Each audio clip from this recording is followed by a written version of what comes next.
Media పెట్టుకునేంత నీచ స్థితికి అవసరం లేదు. అమ్మ, ఇద్దరు ముఖ్యమంత్రుల మీద గెలిపించారు. కామారెడ్డి ప్రజలు విఘ్నులు అన్నారు.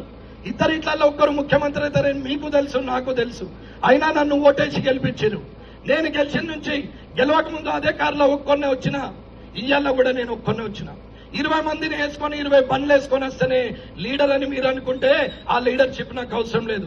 పొద్దున్న లేవగానే దరిద్ర ముఖాలు కనిపించేటట్టు ఫ్లెక్సీలు రోడ్ల పొంటంతా వేసుకుంటేనే లీడర్ అంటే ఆ లీడర్ నాకు అవసరం లేదు.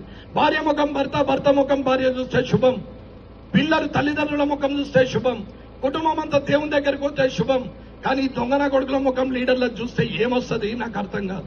పొద్దున్న లేవగానే ఒకడు ఈ మూలకు మొక్కుకుంటుంటాడు, ఒకడు చెయ్యి ఊపుతాడు, ఒకడు నడుచుకుంటుంటాడు. సంక్రాంతి పండుగ శుభాకాంక్ష ఆడు ఎత్తనే మనం చేగోలు చేస్తాం, లేకుంటే చేయనే చేయం. ఆడు వినాయక చవితి శుభాకాంక్షలు పాశం ఆడండి పెట్టినట్టు ఏముంది. దీపావళికి పేనీలు అంతే కూర్చు, సంక్రాంతికి ముగ్గులు వేపిస్తే కూర్చు. అదే పని తప్ప వేరే ఆలోచనే లేదు. అమ్మా, మున్సిపల్ అంటే కోట్లు.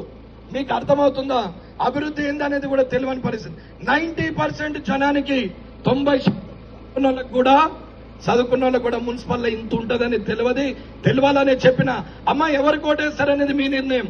నరేందర్కి వేసుకోరు, ఇంకోనికి వేసుకొని కానీ నిజాయితీకి ఓటేయండి. నిజాయితీగా కాకుండా మీరు అనవసరమైన లంగల్ని గెలిపిస్తే మీ కిందికి నీళ్ళు వస్తాయి తప్ప ఎవరికేం లేదు.